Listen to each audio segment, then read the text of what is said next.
జ్ఞానయోగం వ్యాసపీఠం బహువేదశాస్త్రం బోధామృతహిత శ్రీమన్నారాయణం శివగౌరీ సంభాషిత సకల పురాణం అష్టాక్షరి పంచాక్షరి మంత్రావరణం అఖిల దేవతా సంస్తుతి పారాయణం జయమంగళకరమీ ప్రవచన శ్రవణం అనుదినము శుభము సుఖము జీవన గమనం దేవరాగం జ్ఞానయోగం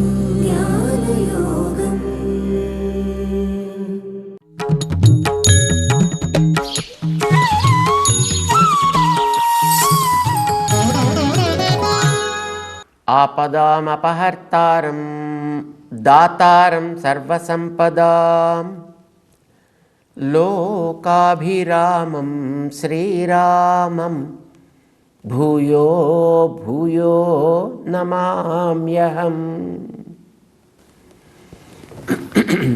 జై శ్రీమన్నారాయణ. ప్రియ భగవద్బంధువులారా, భగవద్గీత 8వ అధ్యాయంలో ఐశ్వర్యకాముడికి, ఆత్మకాముడికి, భగవత్కాముడికి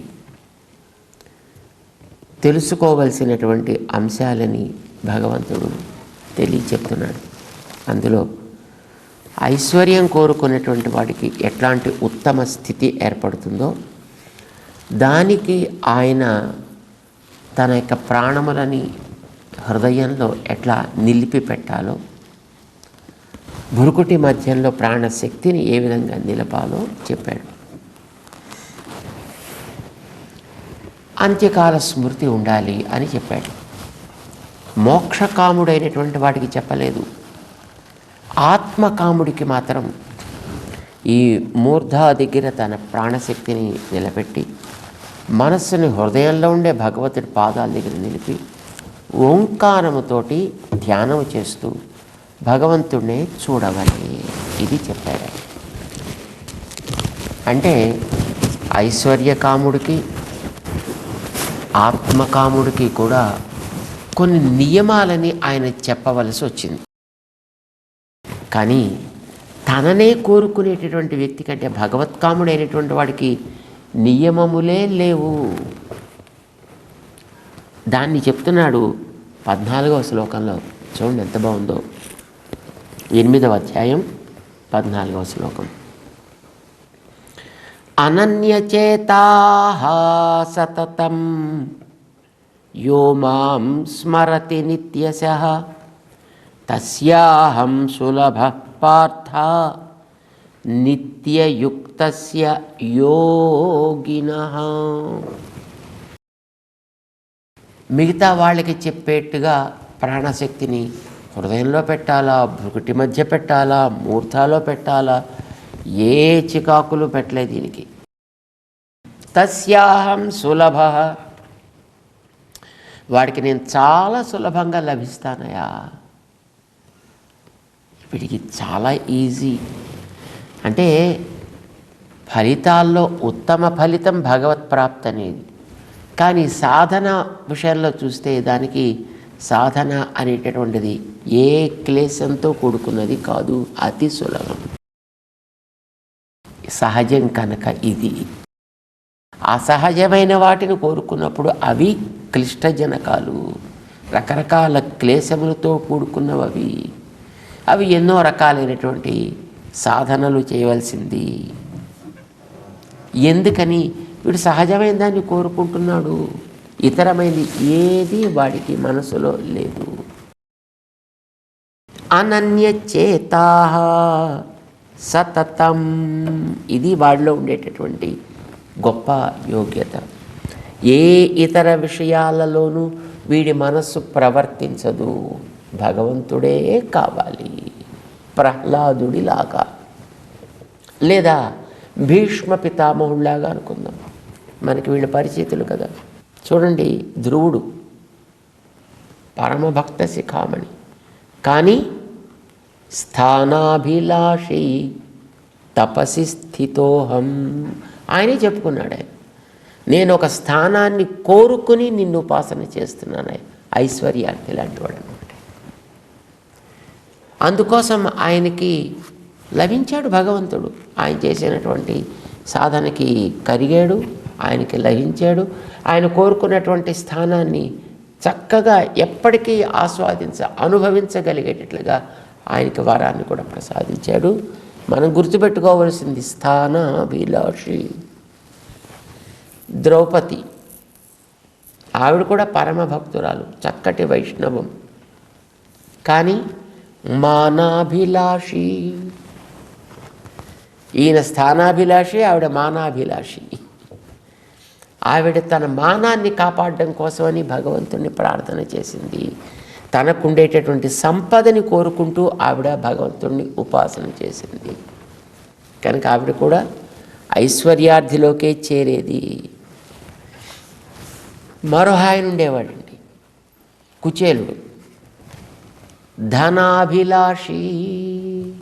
ఆయన వాళ్ళ ఆవిడ 2 వాయించి, పోయి నీ మిత్రుడికి అసలు పైసలు పట్టరా 4, ఇంతమంది పిల్లలతోటి వేగలేక ఇబ్బంది పడుతున్నాం అని అంటే, పాపం ఆవిడే జాగ్రత్తగా ఆ చిల్లులు కనిపించకుండా ఉండేట్టుగా బట్టల్ని కట్టి ఆ పక్క వాళ్ళ నుంచి ఒక గుప్పుడు అటుకుల్ని తెచ్చి ఆ మూటలో కట్టిపెట్టి పో అంటే పాపం బయలుదేరాడు పెద్ద మనిషి.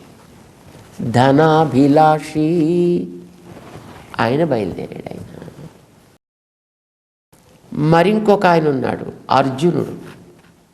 ఆయన కూడా పరమ వైష్ణవుడు, చాలా గొప్పవాడు, కానీ రాజ్యాభిలాషి.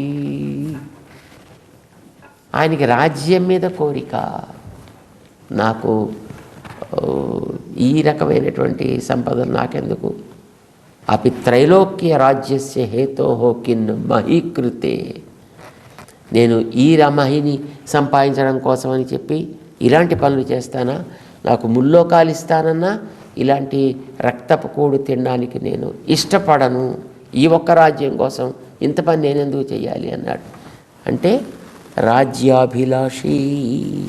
ఈయన కూడా ఒక అభిలాష ఉంది కనుకనే ఈయన కూడా ఐశ్వర్యకాముడు. విభీషణుడు అని మరో ఆయన ఉన్నాడు. ఆయన చాలా గొప్పవాడే, ఆయన కూడా పరమ వైష్ణవుడు, కానీ ఆయన కూడా రాజ్యాభిలాషి. రాజ్యాన్ని కోరుకున్నాడు ఆయన కూడా. అది భవద్గతం మే రాజ్యంచ జీవితంచ ధనానిచ. మే రాజ్యం అన్నాడు. అడిగా వానికి రాజ్యం ఎక్కడుంది? ఆయనకి ఉంటే కదా. వాళ్ళ అన్నగారు వాడిని తండ్రి బయట తగలబెట్టేస్తే వచ్చాడు పాపం ఆయన అక్కడి నుంచి. కానీ ఏమన్నాడు ఆయన? భవద్గతం మే రాజ్యంచ, నా రాజ్యం అంతా నీ పాదాల దగ్గర పెట్టేస్తున్నానయ్యా అన్నాడు ఆయన. అంటే అది కోరి వచ్చాను అని ఆయన పరోక్షంగా చెప్పుకున్నాడు ఆయన. సరే చెప్పుకున్నాడు కనుక ఏమయ్యా రాజ్యకాంక్షి విభీషణ అన్నాడు పాపం రామచంద్రుడు లక్ష్మణుడితోటి. వచ్చినవాడు దానికోసం వచ్చాడయా, సరే రాని రాని అన్నాడు ఆయన. ఇవ్వాలి అనే బాధ్యత తన మీద పెట్టుకున్నాడు కనుక రావణ వధ జరిగిన వెంటనే విభీషణుని రాజ్యంలో అభిషేకించి రాక్షసేంద్రం విభీషణం అక్కడ అభిషిచ్య చ లంకాయాం కృతకృత్య ప్రముమోద. అమ్మయ్య, ఇప్పటికీ నా బాధ్యతని పూర్తి చేసుకున్నాను అని ఆనందపడ్డాడు ఆయన. రాజ్యకాంక్షి, రాజ్యాభిలాషి. సుగ్రీవుడని ఇంకొక మహానుభావుడు ఉన్నాడు. ఈయన కూడా రాముడి కోసం ప్రాణాలు ఇచ్చేటటువంటి మహనీయుడు. రావణాసురుడు అక్కడ ఎదురకుండా లంకలోకి వెళ్ళిన మొదటి నాడు వీడు ఇక్కడ కొండెక్కి ఏమిటి చుట్టుపక్కల వాతావరణం అనేది పరిశీలించాలి అని వెళ్ళినప్పుడు సరిగ్గా వీళ్లతోటి ప్యారలల్గా ఎదురకుండా రావణాసురుడు ఉండేటటువంటి ఆ కొండ మీద భవనంగా అనిపిస్తోంది. అందులో వాడు బయటకు వచ్చి వీళ్ళని చూడాల, కానీ వీళ్ళ సైన్యం ఉంది మొత్తం కింద అంతా కూడా, వాళ్ళందరినీ చూడ్డానికని వచ్చాడు. కానీ సుగ్రీవుడికి దీర్ఘచక్షువు కనుక ఈయన ఇక్కడి నుంచే కనిపించింది. కనిపించడం పాపం, రాముడితో పక్కన పర్మిషన్ తీసుకోవాలి, చెప్పలేడు, రయ్యమని ఎగిరిపోయాడు అంతే. అమాంతం వెళ్ళి రావణాసుడి మీద కూలబడ్డాడు. వాడిని కాసేపు చిత్రహింస పెట్టాడు. ఇది ఏమొచ్చిందబ్బా ఇలాగా అని ఆయన కాస్త తేరుకొని చూసి, తన మీద ఏదో ఒక కోతొచ్చి దాడి చేస్తోంది, ఇదేదో చాలా గట్టిదిలాగే ఉంది, దీని మీద మనం ఏదో చెయ్యాలి అని ఆయన ప్రిపేర్ అయ్యే లోపల వాడిని 4 శుభ్రంగా చావగొట్టేసి టక్కమని వచ్చేసి మళ్ళీ చేతులు పెట్టుకుని రామచంద్రుని కాదు నిలబడ్డాడు అంటుంది. రాముడికి ఆశ్చర్యం వేసింది. ఏందయ్యా పాని, ఏంది ఇట్లా నా చేసేది, ఇలా చేస్తారటయ్యా, నువ్వు మాకు గార్డియన్ అని మేము అనుకుంటే, మాకు తలలాంటి వాడివని నువ్వు అనుకుంటే, నిన్ను కాపాడుకోవడం మా బాధ్యతని మేము అనుకుంటే, మాకెవరికి తెలియకుండా టక్కమని వెళ్ళిపోయి ఏదో చేసేసి మళ్ళీ టక్కమని వచ్చేసి అలా నిలబడ్డావు. ఈసారి ఇప్పుడు అలా చేయకూడదు సుమా, నీలాంటి వాడికి అది తగినది కాదు సుమా. ఇన్స్ట్రక్షన్స్ ఇవ్వాల్సినవి కరెక్ట్గా ఇచ్చేసాడు ఆయన సుగ్రీవుడికి. కానీ కోరిక ఏమిటి సుగ్రీవుడికి? రాజ్యాభిలాషి కనుక కొందరు స్థానాభిలాషులు, కొందరు మానాభిలాషులు, కొందరు రాజ్యాభిలాషులు, కొందరు ధనాభిలాషులు. వీళ్ళందరూ కూడా అనన్యచేతస్కులు కారు. అయితే పరమ భక్త శిఖామణులు, దాంట్లో సందేహమేం లేదు. కానీ కృష్ణుడు ఇక్కడ చెప్తున్నాడు, తాను ఎవరికి అలాంటి వాళ్ళకే తాను సులభంగా ఉన్నప్పుడు అనన్యచేతస్కులైతే ఇంకా వాళ్ళ విషయంలో నేను ఎంత బాధ్యత కలిగి ఉంటానయా. వాళ్ళకి ఏదైనా చేస్తే అది వాళ్ళని ఆనందపరచడం కోసమనో వాళ్ళ మెప్పు కోసమో చెయ్యం. అది చెయ్యకపోతే నేను ఉండలేను కనుక చేస్తా. 3-4 నెలలు ఉండే పిల్లవాడికి, శిశువుకి తల్లి చేసే సేవ వాడేదో అడిగాడని కాదు, వాడికి అదేదో అవసరమని కాదు, వాడేదో కోరుతున్నాడని కాదు, ఎవరో చూస్తున్నారని కాదు, ఎవరో చెప్తున్నారని కాదు, వాడికి ఏదో చేసి వాడిని జాగ్రత్తగా చూడకపోతే తాను ఉండలేను కనుక చేస్తుంది తల్లి. వాడేం అడగడు వాడు. ఇది భగవంతుడు ఈ అనన్యచేతస్కుడి విషయంలో చూపించేటటువంటి ప్రేమ. వాడికి ఏదేది కావాలో అవన్నీ తానే ఇచ్చుకుంటాడు. ఇప్పుడు ఆ ఉయ్యాల్లో ఉండేటటువంటి ఆ 3-4 నెలల శిశువుకి, పసిగుడ్డికి తల్లి తానే ఉయ్యాల శుద్ధి చేస్తుంది, తానే బట్టలు శుద్ధి చేస్తుంది, తానే వాడిని కూర్చోబెట్టి స్నానం చేయిస్తుంది, తానే వాడికి సాంబ్రాణి వేస్తుంది, తానే వాడికి బొట్టు పెడుతుంది, తానే వాడికి ఆహారం తినిపిస్తుంది, అన్నీ తానే చేస్తుంది. అందులో ఇది కావాలి అని పాప వాడు ఒక్కటి తెలియదు, వాడికి అడగాలని కూడా వాడికి అనిపించదు. మనిషి కనుక ఏడుస్తూ ఉంటాడు అంతే. జంతువులైతే ఆ మాత్రం ఏడుపు కూడా ఉండదు, వాటి మానాన ఉంటాయి అంతే, అలా తిరుగుతుంది ఇటు అటు.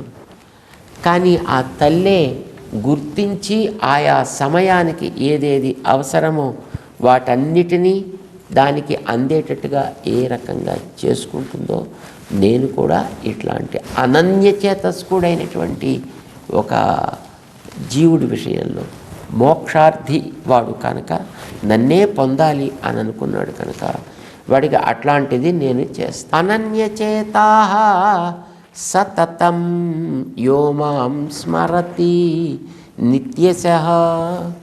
యః మాం స్మరతి, వాడు నన్ను తలుచుకుంటూ ఉంటాడు. వాడు నన్ను ఎలా తలుచుకుంటూ ఉంటాడు? సతతం తలుచుకుంటూ ఉంటాడు, ఎప్పుడు తలుచుకుంటూ ఉంటాడు. ఎప్పటి నుంచి? వాడికి జ్ఞానం ఆరంభమైనప్పటి నుంచి. ఎప్పటిదాకా? నిత్యశః, యావత్కాలము. ఇప్పటిదాకా అనేటువంటి నియమమే లేదండి. వాడికి జ్ఞానారంభ దశ నుంచి వాడు యావజ్జీవము కూడా వాడు భగవంతుడిని తలుచుకుంటూనే ఉంటాడు.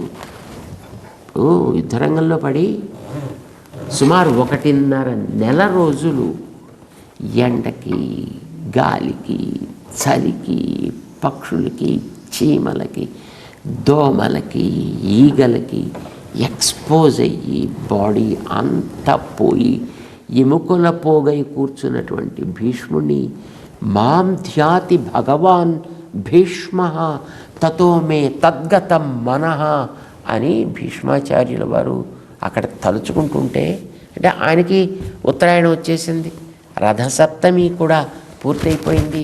ఇహ తను దేహాన్ని స్వచ్ఛంద మరణం కలిగినటువంటి మహనీయుడు కనుక ఇహ నేను ఇవాళ భగవంతుడి యొక్క స్మరణతోటి దేహాన్ని వదిలేస్తా అని సంకల్పం చేసుకున్నవాడు భీష్మాచార్యుడు భగవంతుడిని స్మరించడం ప్రారంభం చేశాడు.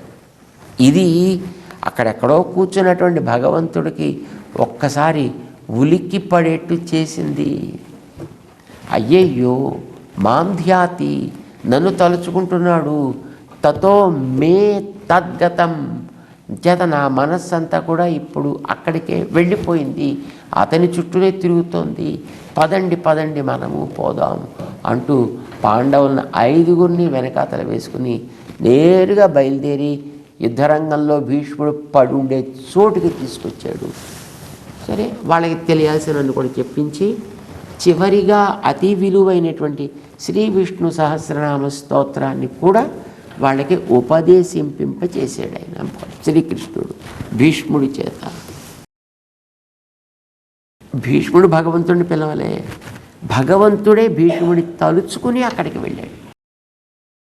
వెళ్ళడంతో ఆగలేదు, ఆయనకి శక్తినిచ్చాడు, ఆయనకే తెలిసిన విషయాన్ని మళ్ళీ స్మరించగలిగేటటువంటి అవకాశాన్ని కలిగించాడు, దాహం వేయకుండా ఉండే యోగ్యతని కలిగించాడు. ఏదేది వాడికి అవసరమో అవన్నీ తనే ఇచ్చుకుని వాడికి ఆ రకమైనటువంటి అనుభవాన్ని ప్రసాదం చేశాడు. ఇది భక్తుడి విషయంలో భగవంతుడికి ఉండేటటువంటి శ్రద్ధ. మనం అనుకుంటాం మనకి భగవంతుడి మీద ఉండే శ్రద్ధ చాలా గొప్పది కాబోలు అనుకుంటాం. నో, భగవంతుడికి మన మీద ఉండేటటువంటి శ్రద్ధయే చాలా అతిశయించినది, అదే ఎక్కువ. అనన్యచేతాః సతతం యో మాం స్మరతి నిత్యశః తస్య అహం సులభః పార్థ. హే పార్థ, భగవంతుడు అర్జునుడు పిలుస్తున్నాడు, హే పార్థ, పృథువంశానికి చెందినటువంటి హే మహనీయుడా, పృథకి సంబంధించినటువంటి హే మహానుభావ, హే పార్థ, తస్య అహం సులభ. 2 చెప్పాడు ఆయన. ఒకటి సతతం నిత్యశః, ఆరంభం చేసినప్పటి నుంచి వాడు ఎప్పటికీ అలానే ఉంటాడు, అలాంటి వాడికి అహం సులభ, వాడికి నేను ఎంత సుఖంగా పొందడానికి యోగ్యుడవుతానో నేను కూడా చెప్పలేనయ్యా. అత్యర్థం ప్రియ అని గతంలో చెప్పాడు ఒకసారి. జ్ఞాని గురించి ఆయన వివరిస్తూ అత్యర్థం ప్రియ, నా ఊహకి కూడా వాడు ఇంత గొప్పవాడని చెప్పడానికి మాటలు అందటం లేదు. తస్యాహం సులభ, సుఖంగా వాడికి నేను లభిస్తా. ఎందుకని? నిత్యయుక్తస్య యోగినః, వాడు నిత్యయుక్తుడు అంటే ఎప్పుడూ నాతోనే చేరి ఉండాలి అని అనుకుంటాడు, ఎప్పుడు నన్నే కోరుకుంటూ ఉంటాడు. వాడు యోగి, వాడి మనసు ఎప్పుడు నన్ను తప్ప ఇతరమైనటువంటి దాన్ని స్మరించదు. అంటే ఇదేదో నిర్బంధంతో కలిగేది కాదయ్యా. వాడికి ఎప్పుడు క్షణకాలం ఎడబాసిన వాడి కల్ప సహస్రం మన్వాన, అలా అయిపోతాడు వాడు. యుగాయితం నిమేషేణ చక్షుషా ప్రావృడాయితం శూన్యాయితం జగత్ సర్వం అన్నట్టు అయిపోతాడు. అంటే ఒక నిమేషం అంటే కంటి రెప్పపాటు, ఈ కంటి రెప్పపాటు ఎడబాసుడు కూడా వాడు ఓర్వలేడు. అది కొన్ని యుగాలైపోయాయి అని వాడు బాధపడిపోతాడు. అందుకోసమనే వాళ్ళు అనుకుంటారట, ఛీ పాడు బ్రహ్మ అనవసరంగా ఈ కంటి మీద రెప్పలు పెట్టాడు, ఇది మూసుకుపోతుంటే మళ్ళీ ఆ మూసుకుపోయిన క్షణకాలంలో ఆ కృష్ణుని యొక్క ఆ రూపాన్ని దర్శించేటటువంటి యోగ్యత మనం కోల్పోతున్నామే. అయ్యో ఇలా అంటున్నాం అనుకోండి, మధ్యలో ఒక గ్యాప్ ఏర్పడిపోతుంది కదా, అది పెట్టాడు అనవసరంగా. శుభ్రంగా అసలు ఇవి లేకుండా ఉంటే బాగుండు, దయ లేదు బ్రహ్మకి అని గోపికలు బ్రహ్మగారిని తిడతారు. ఆ మాత్రపు ఎడబాటు కూడా ఓర్వలేక చక్షుషా ప్రావృడాయితం. ఇహ ఎప్పుడు కూడా ఇక్కడ వర్ష ఋతువే ఉంటుందిట. ఎడబాసినటువంటి ఆ కాలం అంతా కూడా వానాకాలం అక్కడే ఉంటుందంటే వాళ్ళకి ఆ విరహాన్ని వాళ్ళు ఓర్వలేరు. శూన్యాయితం జగత్ సర్వం, జగత్తంతా ఏమీ లేదు అన్నట్టు అనిపిస్తుంది వాళ్ళకి. ఇలాగా క్షణకాలపు ఎడబాటుని కూడా ఓర్వలేక నిరంతరము అతనినే స్మరిస్తూ ఉంటారు వాళ్ళు. అలాంటి వాడికి నేనేం చేస్తానో తెలుసునా? నన్ను చేరటానికి అవసరమైనటువంటి ఏ శక్తి అవసరమో దాన్ని నేనే ఇస్తా. అవరోధాలు ఏమున్నాయో వాటిని నేనే తొలగిస్తా. వాడికి ఏదేది అవసరమో అవన్నీ కూడా నేనే ఇచ్చుకుంటానయ్యా. యమే వేష వృణితే తేన లభ్య అంటుంది మనకి ఉపనిషత్తు. దీన్ని భగవంతుడుగా కొంచెం పైకి వెళ్ళాక చెప్పుకుంటాడు. తేషాం సతతయుక్తానాం భజతాం, తేషాం సతతయుక్తానాం భజతాం. వాళ్ళను ప్రేమతో సేవిస్తూ ఉంటారు, ఎప్పుడు నాతోటి చేరి ఉండాలని కోరుకుంటారు. అలాంటి వాళ్ళకి దదామి బుద్ధి యోగంతం, కావలసినటువంటి బుద్ధి యోగాన్ని దదామి, నేనే ఇస్తా. ఎలా ఇస్తావు? ప్రీతిపూర్వకం దదామి బుద్ధి. ప్రీతిపూర్వకం ముందు కలపకూడదు, ప్రీతిపూర్వకం తర్వాత కలపాలి. తేషాం సతతయుక్తానాం భజతాం ప్రీతిపూర్వకం దదామి బుద్ధియోగంతం ఏన మాం ఉపయాంతి తే. శ్లోకాలు చదివేవాళ్ళు ఎలా చదువుతారు, వాళ్ళకి అంతే అర్థమవుతుంది. కానీ అలా చదవకూడదు. ఎందుకని? చదివితే అర్థం మారిపోతుందండి. తేషాం సతతయుక్తానాం, సతతయుక్తానాం ఎప్పుడూ కాయంతోటే కలిసి ఉండాలని కోరుకునేవాళ్ళు. భజతాం ప్రీతిపూర్వకం, భజతాం అంటేనే ప్రీతితో సేవించేవారు అర్థం. మళ్ళీ ప్రీతిపూర్వకం ఎందుకు? భజతాం ప్రీతిపూర్వకం అంటే భజనం అంటేనే ప్రీతితో సేవనం కదండి. ఇంక మళ్ళీ ప్రీతి ఎందుకు? మళ్ళీ చెప్పిందే చెప్పి చరివిత చరవణం అంటే ప్రీతిపూర్వకం భజదాంతో కలపకూడదు, పక్కన పెట్టండి. తేషాం సతతయుక్తానాం భజతాం, తేషాం అలాంటి సతతయుక్తానాం ఎప్పుడూ దాంతో చేరి ఉండాలని కోరుకుంటూ ఎవరైతే ప్రీతితో సేవిస్తారో అలాంటి వాళ్ళకి అక్కడ నెక్స్ట్ పాదంలో దదామి బుద్ధియోగంతం, వాడికి బుద్ధియోగమును దదామి ఇస్తున్నా అన్నాడు కదా. ఎలా ఇస్తాడు ఈయన? ఏం చేస్తాం? వాడు చేశాడు కదా, ఇది ఇవ్వాలి అని ఇస్తాడైనా? ప్రీతిపూర్వకం దదామి. వాడికి ఇవ్వకపోతే నాకే తోచదయా. బుద్ధియోగాన్ని నేనే కోరి కోరి వాడికి ఇస్తా. ఏన మాం ఉపయాంతి, వాడు నన్ను ఏ రకంగా చేరగలుగుతాడో దానికి తగ్గటువంటి దాన్ని నేనే వాడికి అందిస్తా. తేషామేవ అనుకంపార్థమహం అజ్ఞానజం తమః నాశయామి. దానికి అవరోధంగా ఉండేటటువంటి వాళ్ళ హృదయంలో ఉండేటటువంటి అజ్ఞానజం తమః, ఈ ప్రకృతి ప్రయుక్తమైనటువంటి ఏ తమస్సు అయితే వారికి ఈ దేహం వల్ల ఏర్పడిందో దానిని నాశయామి, నేనే నశింపచేస్తా. ఎట్లా? ఆత్మభావస్థ, వాళ్ళ హృదయంలో నేనే ఉంటా, దీపంలాగా వెలుగుతా, మిగతా ఉండే చీకట్లని కాల్చి పారవేస్తా, తొలగించి వేస్తా. ఆత్మభావస్థ నాశయామి జ్ఞానదీపేన భాస్వత. ఆరనటువంటి జ్ఞానమనే తనతోటుండేటటువంటి సంబంధమనే ఒక జ్ఞానాన్ని వాళ్ళలో వెలిగించి మళ్ళీ ఏ జ్ఞానం అండి? జ్ఞానం అంటేను ఇది కర్ర, అది బుర్ర, ఈ జ్ఞానం కాదు. తనతో ఉండేటటువంటి అర్ధపంచక జ్ఞానము అని అంటారే, సంబంధ జ్ఞానము అని అంటారే, దానిని జ్ఞాన దీపేన భాస్వత, దానిని ప్రకాశింపచేస్తా. దానివల్ల వాళ్ళల్లో ఎప్పుడు కూడా తనకి సేవ చేయాలని అనిపిస్తుంది. దాన్ని నేనే ఇచ్చుకుంటా వాడికి.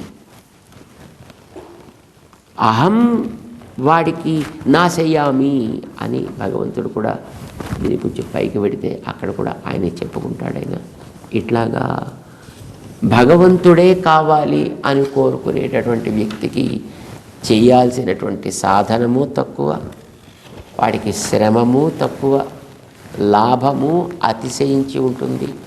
అది కూడా దానికి కూడా వీడేం చేయక్కర్లేదు, అవన్నీ భగవంతుడే ఇచ్చుకుంటాడు. ఎంత సులభం చూడండి. గొప్పది కానీ భగవంతుడిచ్చేది, మిగతా వాళ్ళది భగవంతుడిచ్చేదే కానీ ఇది అంత ఉత్తమమైనటువంటి ఫలితములు కావు. ఎందుకంటే ఒకటి భగవంతుడి నుంచి పొందగానే దూరం అయిపోయేది, రెండవది కూడా భగవంతుడి నుంచి పొందగానే ఆత్మప్రాప్తి కాముడికి భగవంతుడిని ఉపాసన చేసి భగవంతుడి ద్వారా పొందిన వాడు ఏకాకిగానే మిగిలిపోతాడు. ఐశ్వర్యార్థి భగవంతుడు ఇచ్చినప్పటికీ దాన్ని లభించి దాన్ని ఆస్వాదిస్తూ అనుభవిస్తూ వాడు కూర్చుని ఉండిపోతాడు. జత వీరిరువురికి కూడా భగవంతుని నుంచి క్రమంగా దూరం అయిపోవడమే ఫలితము.